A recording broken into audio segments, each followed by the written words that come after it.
Welcome aboard. We are having some internal technical challenges. You think we're out there? I think so. All right. I think so. When the music first kicked off, it was playing in the studio, but not in the headset, which meant it was not going out over the air. So our apologies. We will try to give you our little intro ditty if we take a 30-second break somewhere during the show. We'll throw it back in there. Yep. That's what happens when you come back off vacation and head straight to the studio to produce a show. It's like, which button, where, when, why. Yeah. You are listening to the Doc Owen Show. We are definitely glad that you're here. We're glad that we're here in the studio, the Hilltop Studio, with a full house. I'm joined by... I'm a surefire. And... Uncle Bachi. Uncle Debachi. We are ready to rock and roll. Last week, just that for those of you not familiar with what ICYMI stands for, ICYMI, it means in case you missed it. And we rebroadcast our previous week's interview with Dinesh D'Souza because we thought it was important. And we got quite a few, probably new listeners the second time around, so that's a good thing. Tonight's show, the title of tonight's show is May I Get an Amen, followed by the phrase, only in the hills. Yep. And during the course of the show tonight, we're going to tell you what that means. And we may have a suggestion or two for members of the audience that you might want to try in your hometown. So we always, we are all over the social media, do our little self-advertising here. We are known as Doc Owen Show, DOCOWENSHOW, on Facebook, on Twitter. We have a .com that follows that, DOCOWENSHOW, which is a blog. And there's no telling where else we are. I know we're on Instagram. I know I'm on Pinterest all the time, but I don't think it's really a Doc Owen Show. I think but we're not that hard to find, and we are all over about a half a dozen different networks, if you will, including some of the big boys. And it's zero. It's free. In addition to our apps, which are also free for the Apple and Android devices. You can listen to our show as what is known as a podcast at any time at your leisure, as often as you want to, and pass it around to your friends, which we highly encourage. We begin the show in a very traditional manner, and then it's off into the wings. We never know exactly what's going to happen. So Ms. Surefire gives us an inspirational quote. Uncle Bachi follows it by a interesting piece of history for this particular date. And then I close it out with a bit of a leadership quote. So, Ms. Surefire, take it away. And tonight's quote comes from a different site. I'm kind of working off my pad right now, not the big old computer. Oh, good for you. So I'm kind of just keying stuff in. Good. So, tonight's quote comes from a site called Motivation Ping. That's PING.com. All one word, Motivation Ping. Ping.com. Okay. Mm-hmm. Huh. And tonight's quote comes from someone that most people probably heard of him. C.S. Lewis. Mr. Lewis, Yes. absolutely. C.S. And Lewis. The C.S. stands for Clive Staples. So I can see why he goes went by by his CS. Yeah. initial. And I don't know, it sounded like a condition or something. But he was a British novelist, poet, broadcaster, and lecturer, amongst several other things. I couldn't get it all on one page. Really? Yep. He was So into everything. He was, yeah. He was the original AFB guy. Anything for a buck. That's right. And his quote is, hardships often prepare ordinary people for an extraordinary destiny. Yes. Amen. Yes. And that, Wanted an I'm amen. living proof of that. Yes. That is. That's right. Some of us takes a long time to go through those hardships, but we finally get there, don't we? I went through one major one, and I can see it. Persevere. Yep. Yep. Same here. Good for you, Lewis. Mr. Lewis. Excuse me. It's quite all right. I wonder if he's Sir Lewis. He's from Sir, I don't know who He's knows. from England. Sir Clive. You could Uncle find out Botsy? from Hisdale College. They have a series on him. Yes. Okay, today in history, in 1963, the height of the Cold War, remember that? Mr. Yes. Kennedy, our president at the time, or somebody at the time, decided that we needed a phone directly to Moscow. So that's when the hotline was established between the White House and the Kremlin. So that's one. He was the first president to do that. The only president to do that, I guess. Was that before or after the Cuban Missile Crisis? That was after.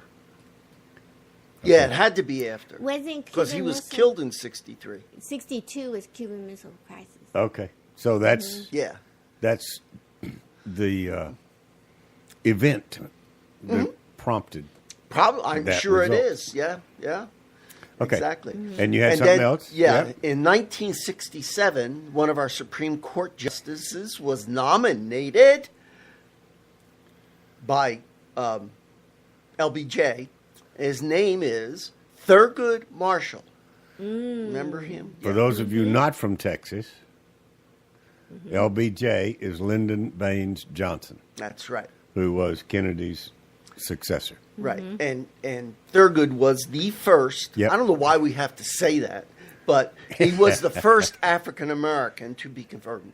You know, he was a man just like anybody else. So Well, That's true. that part upsets me. I get that, and it is a point of consternation that maybe we'll talk about. I mean, Okay. I agree with you. I don't want to go too far off of our introductory trio thing, but you're That's it. I agree with you. It's a challenge.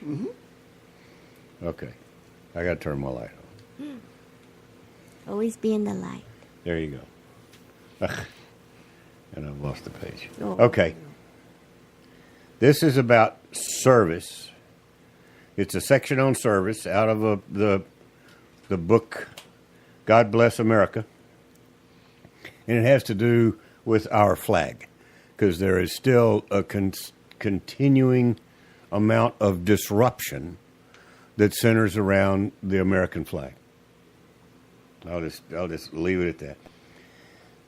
June 14th, 1777. Okay? The Continental Congress passed the first Flag Act.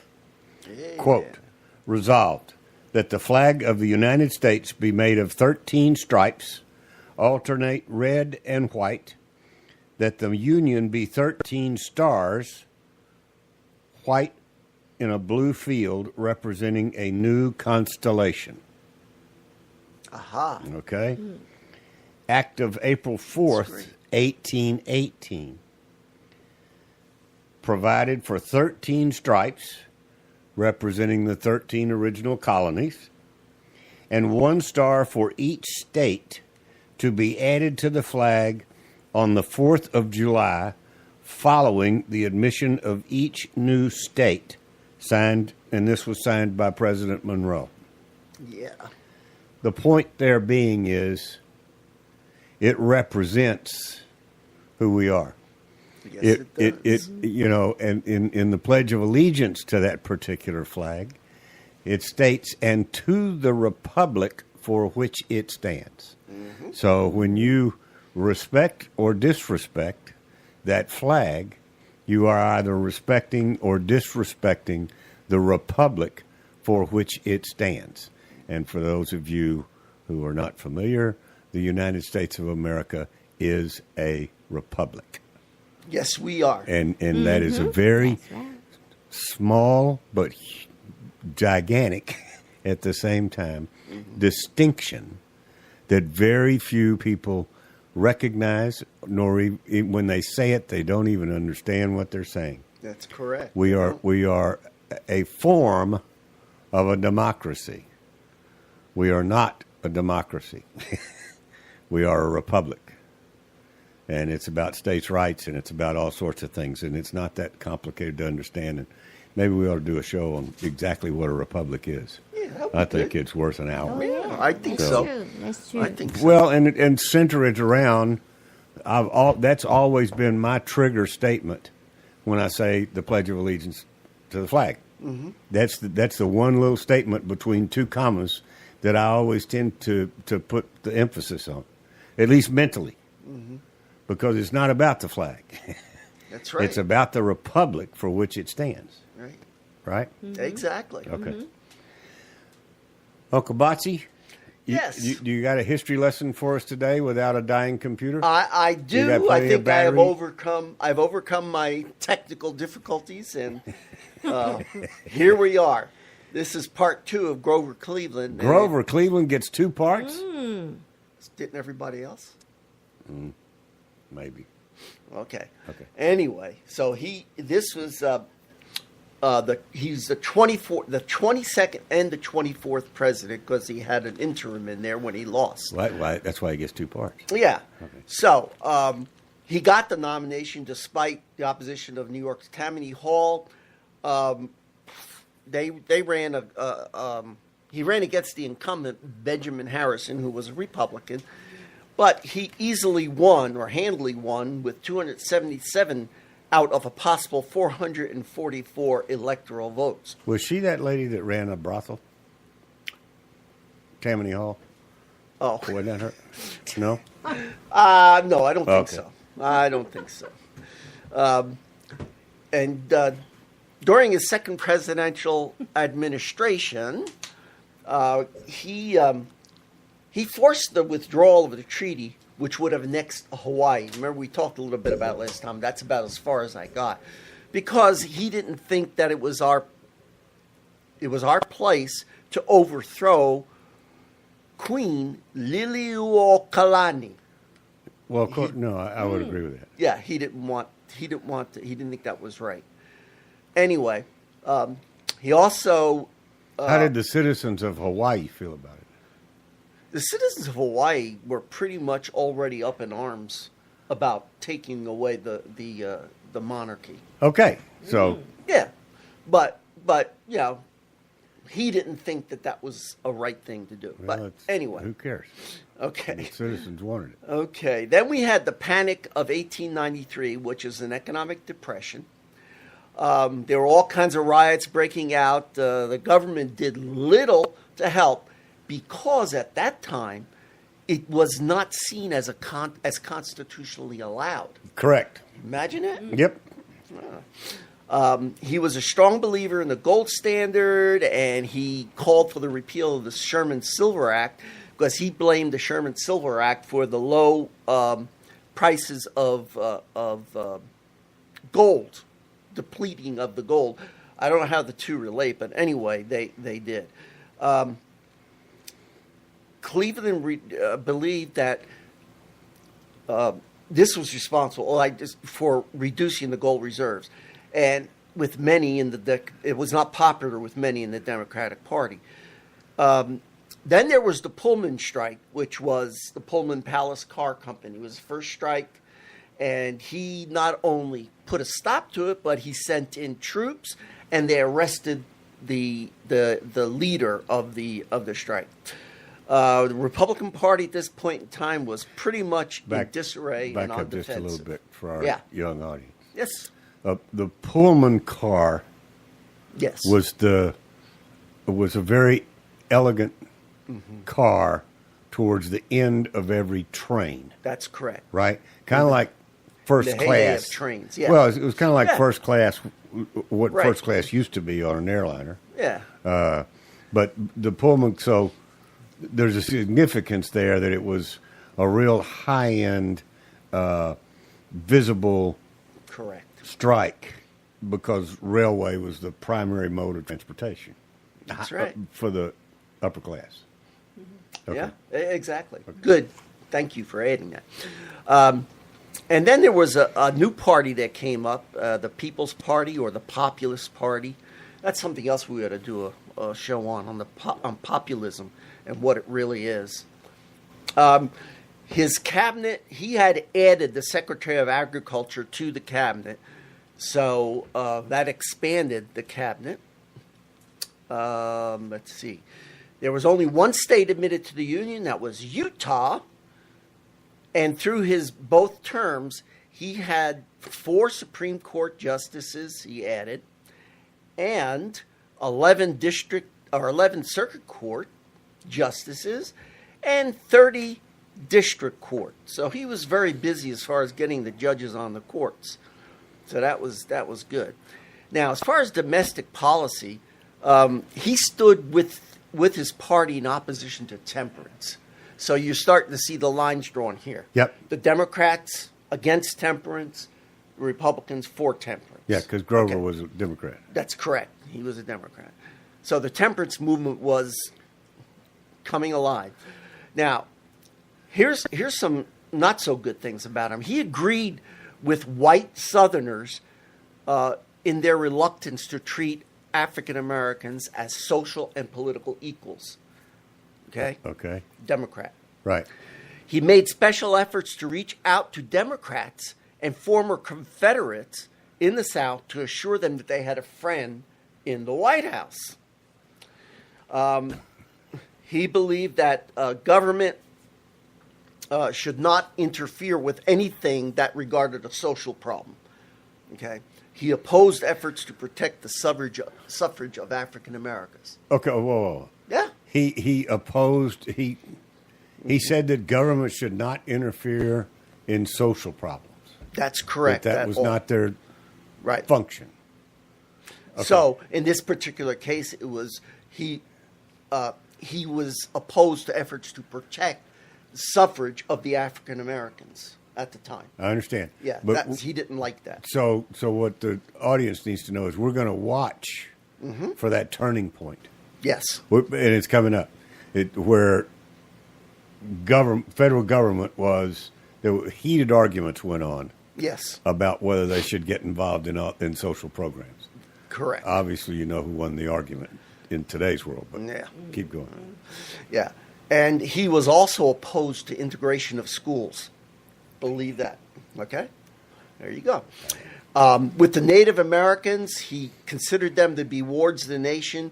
He did not like their lack of assimilation, which, hey, go figure. Right? You know? Yeah. Truth be told, we should have been the ones to assimilate to them. Exactly. Yeah. You're on the right track. And we might be better off today had we done some of that. Yeah, probably would have been. And then he signed the Dawes Act of 1887, which empowered the president to allot land to individual people on the reservation.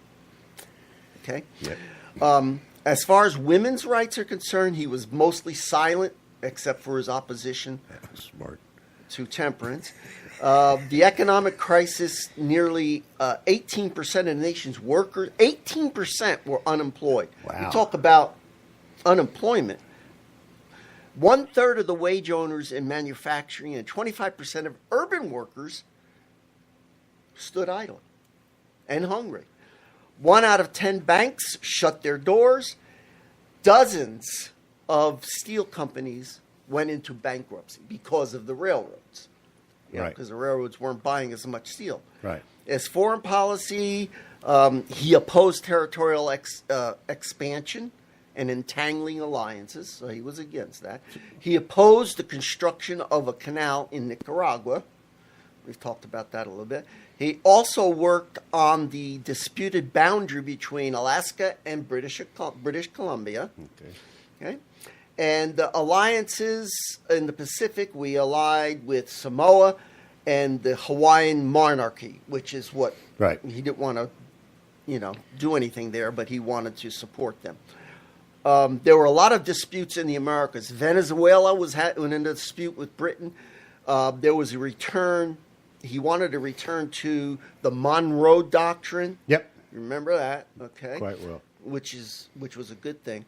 He sent a small detachment of Marines to Panama, which was then a province of Colombia. It wasn't its own country yet. Right. Because, he wanted to quash a rebellion there. Brazil, dispatch U.S. troops to Rio de Janeiro in defiance of a blockade of its harbor. There were some pro-monarchists rebelling against the Republic of Brazil, and that's why he did that. And in Cuba, Cleveland wanted to remain neutral, refusing to support the insurrection against the Spanish rule and urging instead that Spain adopt reforms that would lead to gradual independence. Boy, wouldn't the world be really different right now if he had stood up and, helped the Cuban rebels? Oh, well, a lot of things would be different. Yeah, one, sure. one thing that I'm hearing you say, he was against the government being involved in social programs. Yes. But he was obviously for the government being involved in everybody else's government. You just Apparently, you yeah. just took When you us go all to- over. You just Yeah. took us all over, Yeah. at least the Americas, Yeah. where he sent in troops to do this or sent in Yeah, troops to yeah. quash that, or Right. I think that's interesting. It is. It's quite a conundrum. Is that what they call it? Those of us who could spell it, yes. Okay. All right. Some of the things that he was known for, historians don't consider him a very great president. Okay, so he doesn't go down in history as that. He helped to create the solid South for the Democrats. Right. Remember? So Yeah. you see how this is playing out. He also strengthened the party outside the South by linking it to civil service reform. I mean, we've been doing civil service reform ever since George Washington. And we're still doing it. Yep. Haven't gotten it right yet. His stubborn enmity toward the civil rights, those are people who wanted to still coin silver, and the agrarian populist. And he actually split the Democrats and contributed to their defeat in 1896. That would be the next, well, not the next election after that. Okay, and just to finish off, one other thing, he insisted that the president had a special relationship with the people that superseded any obligation to party workers. Interesting. Defines Democrats today, doesn't it? Yeah. Yeah, absolutely. Okay, I'm going to finish this off now. Okay. With he was a hardworking, honest, and independent. Here is a quote from his second inaugural.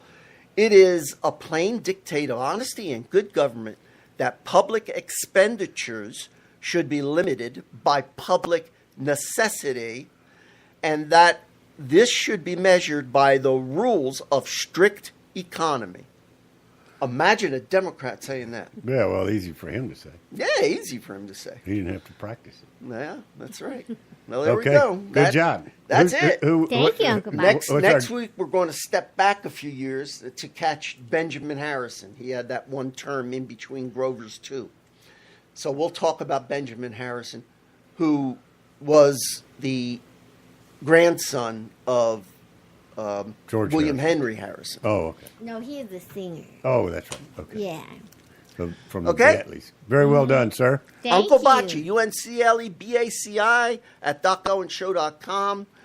And you can, like Doc says, you can find us anywhere. I'll be happy to answer any questions. Just send me an email.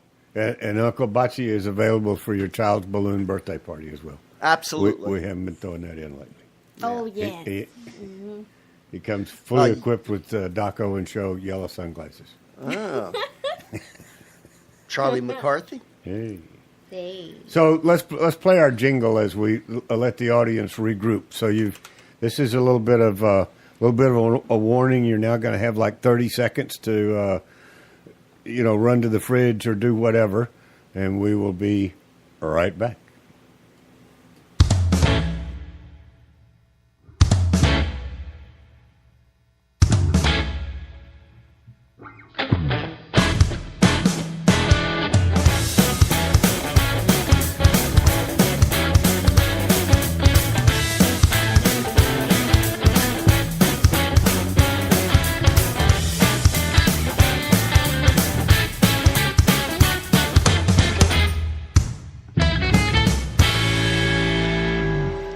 There you go. Now we're complete.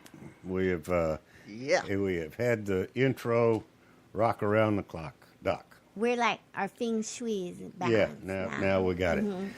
The theme, the title for tonight's show, and kind of the theme is a result of a little holiday break that Irma and I took, and as a consequence, Uncle Bocce got one too because we weren't around to harass him. There you go. Yeah. That's a vacay for you. Yeah. In the United States of America, there are very, very, very few places where God and country and Christianity and service to your country predominate. I'm sure there are pockets. That's not to say, don't take offense if you're in one of those great small towns where it's a big deal, because that is absolutely marvelous. But there is a city well known in the United States, or I like to think pretty well known, Yeah, I think so. by the name of Branson, Missouri. Go Branson. Okay? Branson is deep, deep in the hills of the Ozarks, right smack dab in the center of the country. It is very difficult. I'll let you, if we go off the air, they were coming here. Okay. Not me. I don't know whether you heard the sirens in the background or not. So, I spent a lot of time there as a youngster in my, 11 to 15-year-old youngster years. And it was about a population of probably, 500. There was a stop sign downtown, and that was it.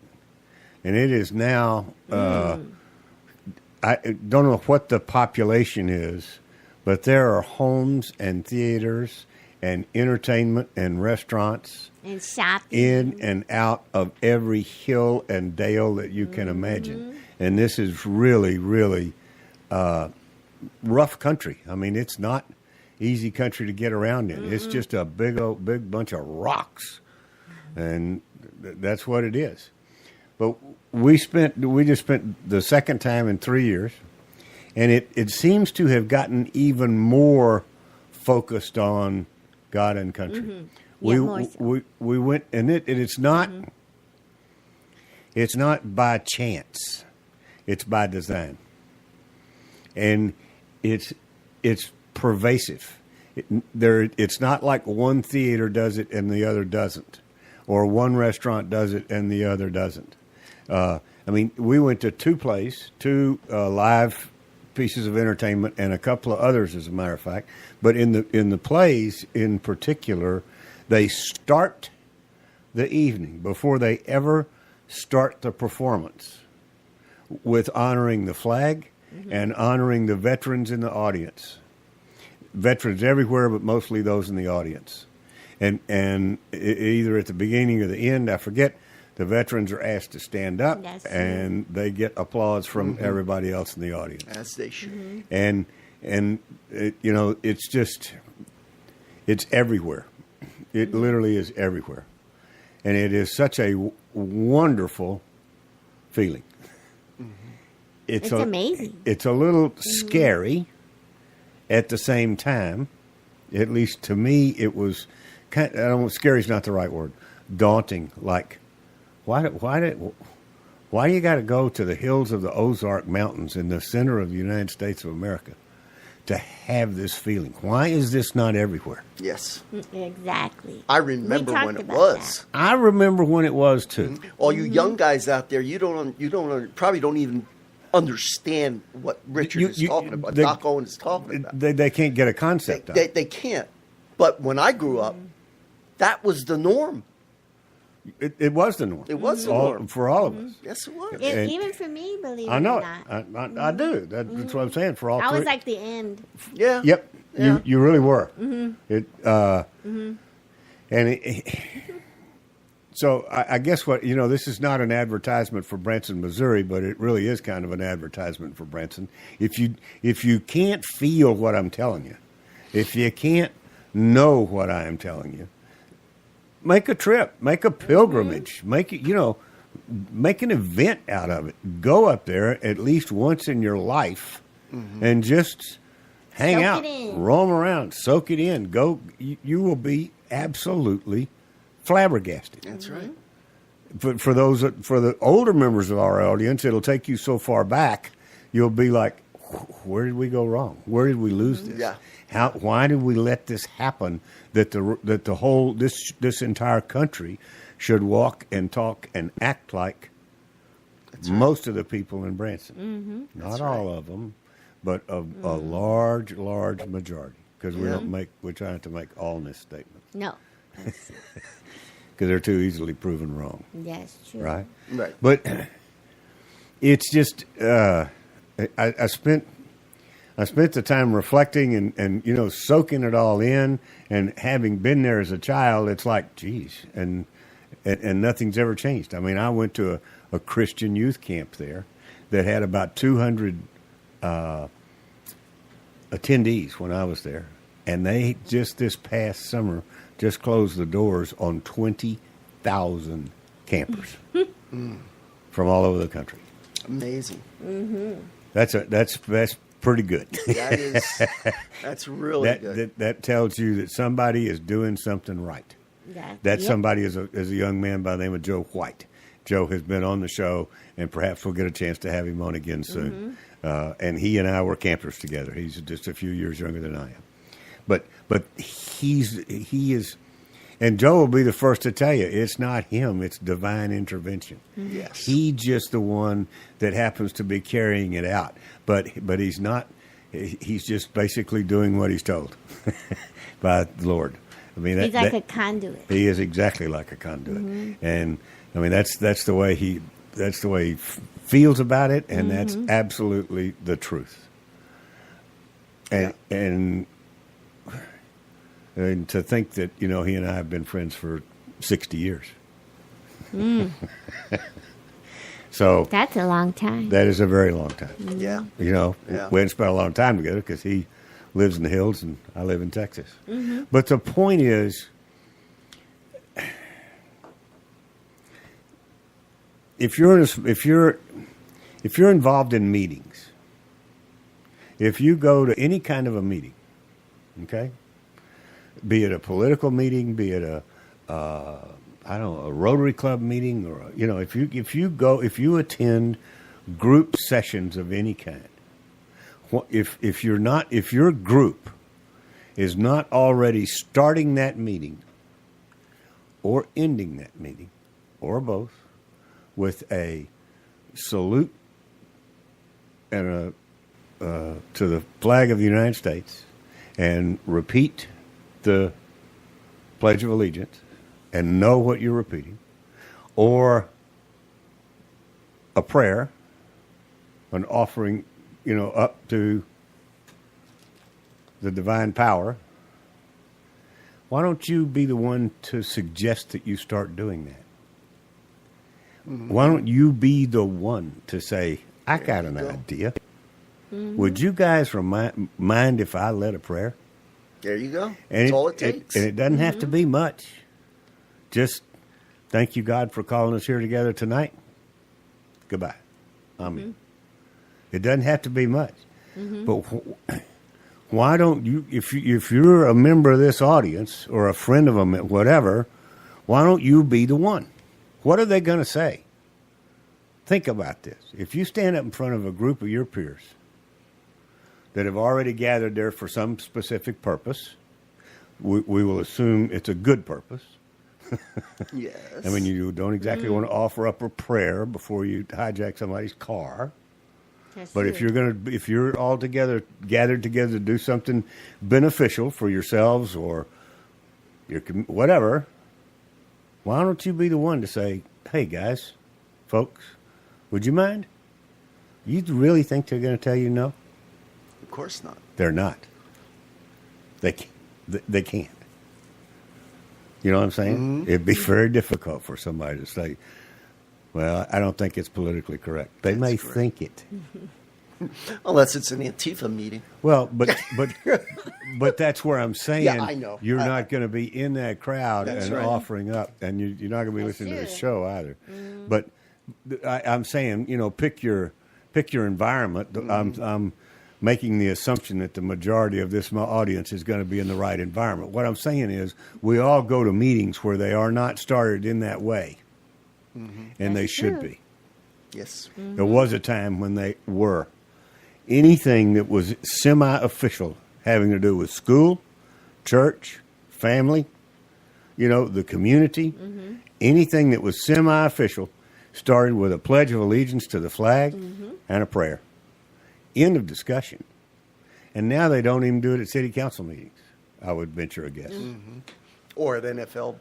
Never mind. Well, that's to the extreme, but that's fine. That's exactly what I'm saying, but that's where it comes from. Yeah. That's where the acceptance of the protest comes from, is that not doing it.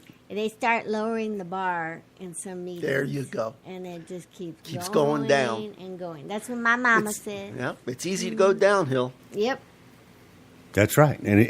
But if you're not going to hold up to it in a meeting of 10, 15, 20 of your peers, then you're certainly not going to hold up to it and stand up to it when it comes to a protest at the NFL.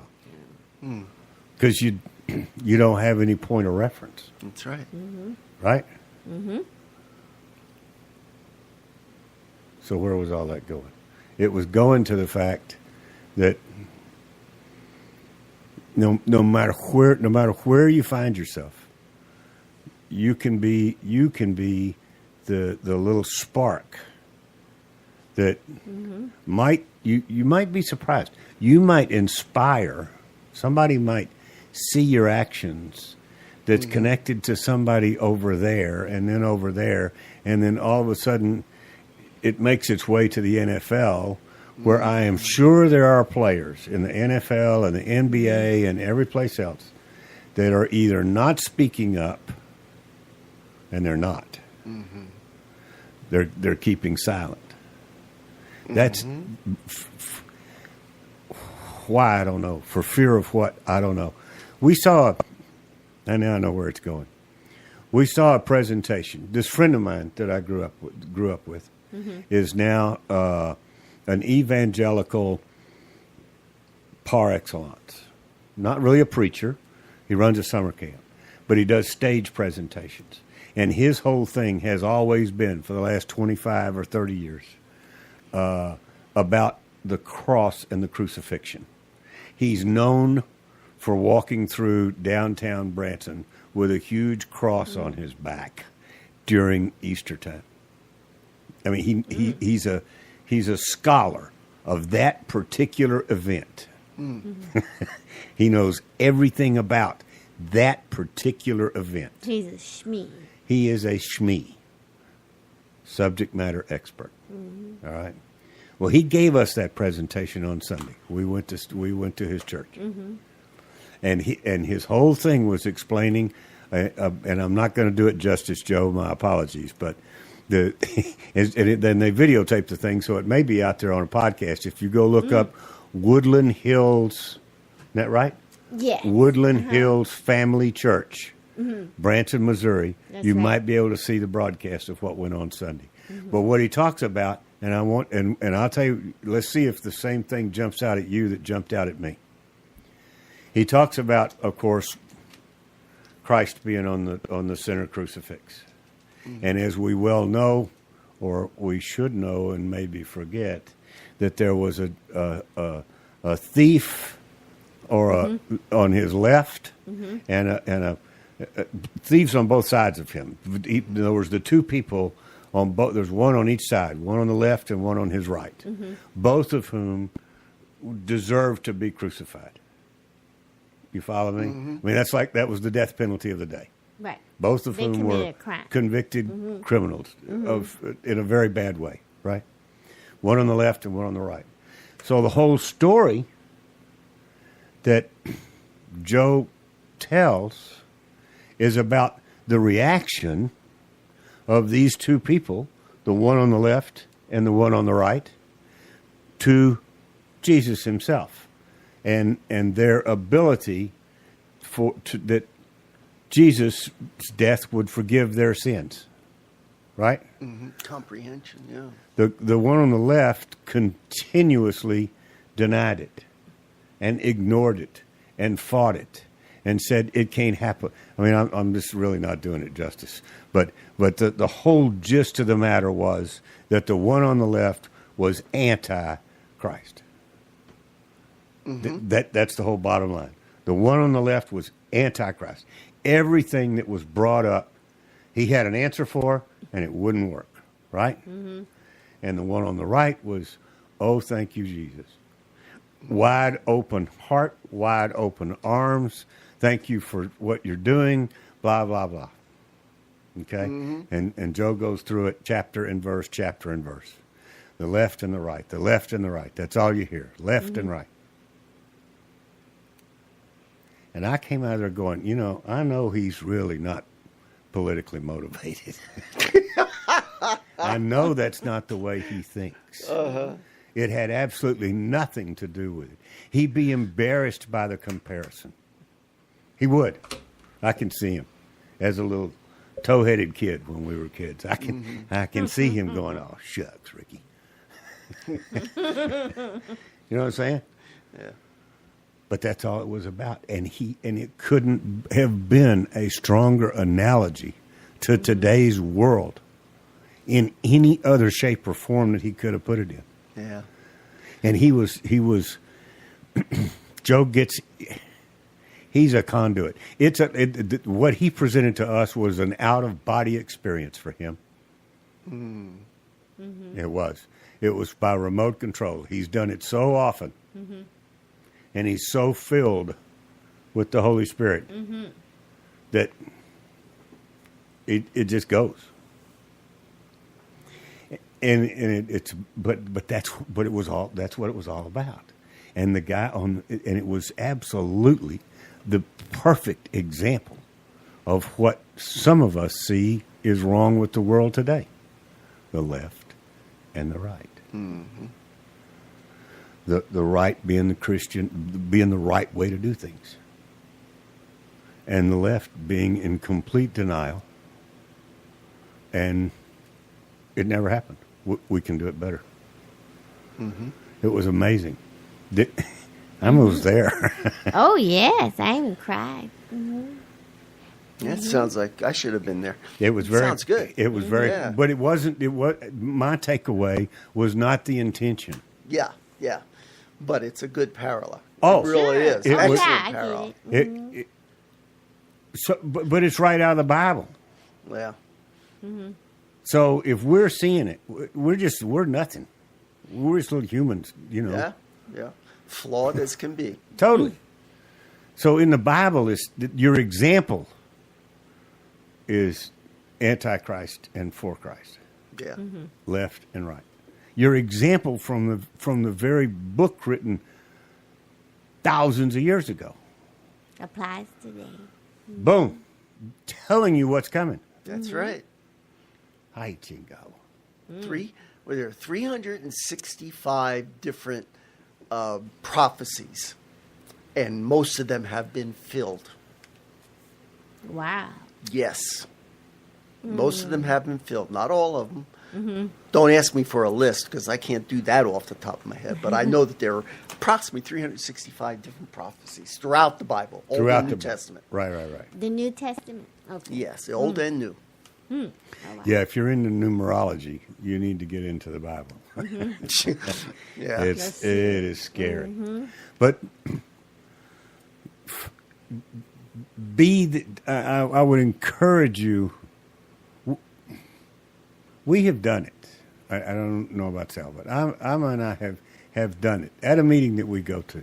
Made the suggestion that it close in a prayer, and it got started. And you know what? Everybody said that's cool. Yeah, and so now we do it every time. Mm-hmm. And this is a meeting that's been going on for 8 years, quite a few years, almost 10 years. So be that spark. You don't have to be the one to do it. If you know somebody, if there's somebody in your group that's a minister, or if you're let's put it this way. If you're uncomfortable being the one offering the prayer, it's perfectly okay if you have the idea and pass it along to someone who's comfortable with it. A lot of the times, unfortunately, in today's world, the individual most comfortable with offering the prayer is least comfortable with asking to do so. Wouldn't you agree? How about that? That's interesting. Yeah. That is. I never thought of that before. But that's really... Well, but that's true. That's somebody who believes totally in servant leadership. Yeah. Yeah. They're not Being going to humble. force their way upon you. They're humble. No. Yeah. But certainly if you ask, yeah. Yeah, How many like times with have you ever my- heard this phrase, thought you'd never ask? We don't even have to ask with my family anymore. Whenever we get together, my grandson, he's 10 now, he just turned 10. Yeah. He is always the first one to volunteer to pray. He wants to do it. I like it. 10 years old. And And it's fallen on him. His dad's a pastor. Well, duh. Yeah, and so, But you encourage it. That's nice. yeah. Well, I mean, his sister, if you ask her, she's kind of like, all shy. And so about my it. question would be, or my encouragement would be, Mm-hmm. to your grandson, does he do that in a group of his peers? I think he does, even at school. Okay. I'm pretty sure he does. Okay. That's good. That's very good, Yeah. Nice. but very rare. It is rare. It's very, very rare. So, as you go out into the world this week, look for opportunities. That's right. Look for Especially in restaurants. Hold hands and pray in a restaurant. quietly. I saw a lot of that in Branson, actually. Oh, Yeah, I'm sure you did. huge. But it's not about. Understand that this whole thing is not about showing off. No. It's not about calling attention to yourself. It's about being a servant to God and country. It's true. I always throw in that and country because this thing we call the United States, this republic we call the United States, was built on a godly foundation, Yes, it on the was. principles, and we've marched to that numerous times. Anytime it comes up about the Bill of Rights, and it just drives me crazy when young people are the first to tell you that the government gave them the Bill of Rights. Yeah. No, the government did not. Yeah, a lot of people do. A lot of people can't even name the Bill of Rights. They can't name one amendment in the Bill of Rights. They don't know the first, second, third, and none of them. Absolutely none of them. Where are you hanging out, dude? I've seen this on, different programs that I watch. On television? Like Louder with Crowder or, yeah. Well, Crowder can do them. Huh? Crowder knows them. Oh, yeah. Oh, okay. But he's the one saying that a lot of people don't know him. Right. Oh, okay. Okay. Yeah. I mean, most people, especially his age, have never heard of this. Well, no, that's exactly right. And Bocce is referencing a millennial age, barely. Yeah, he's a little bit. He's a little older. Yeah, I think he's 35, so Talk- but he's still very young minded. Talk show host. Steven Crowder. Oh, okay. Yeah, he does something that I wish I could do. He goes out into the public. He has his table, his tent, and his, cameraman and whatever. Yeah. And the thing is, convince me that I'm wrong. That's the title of it. I'm familiar with it. And he goes on. He talks to all these young kids. Yep. He doesn't put them down. He does not argue with them. Right. He just gives a logical explanation for what they are thinking. Right. And I'd love to go out, and- man on the street, and do that. And he also the one that, well, what's stopping you? I don't know. I don't have a table. I don't have a You don't have a tent? camera.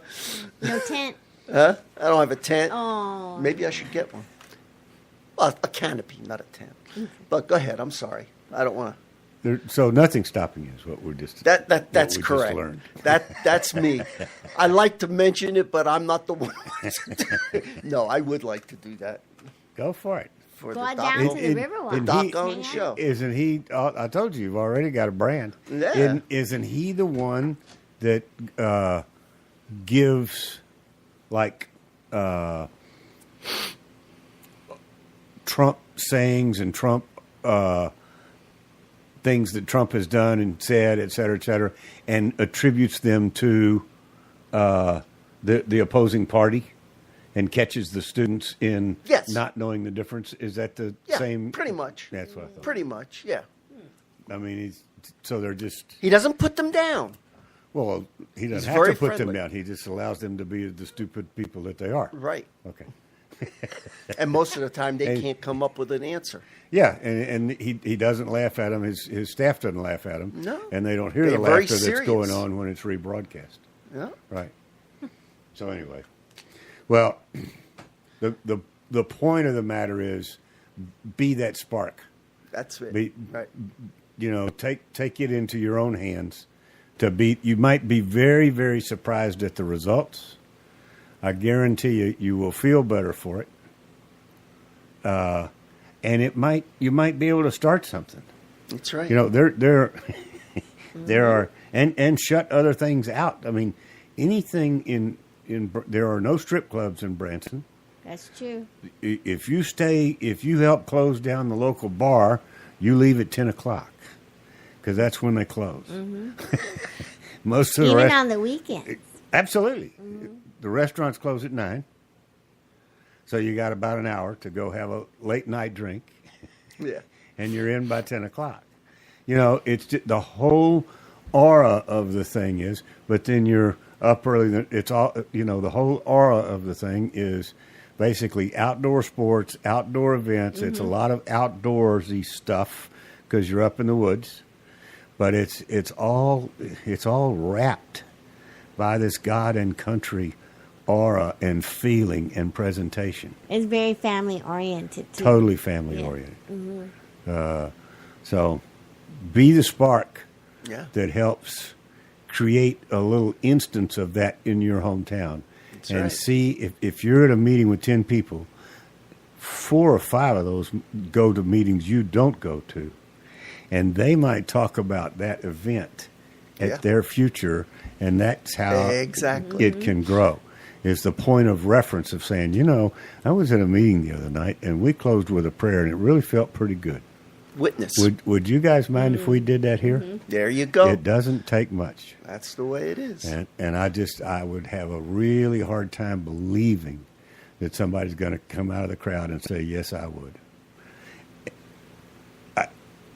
I'm not telling you it's not going to happen.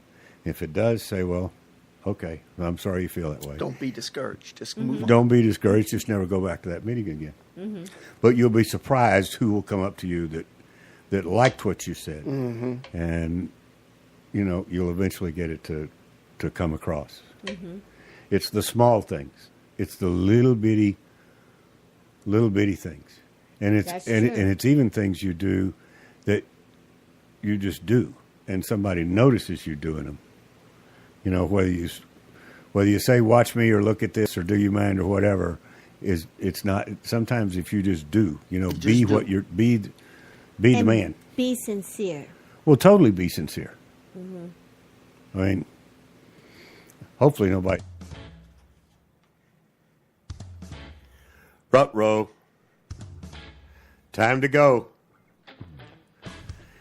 You have been listening to the Doc Owen Show. Thank you so much for having us. We really appreciate it. Now go out there this week and take care, pay attention, and God bless. Bye-bye, folks. God bless.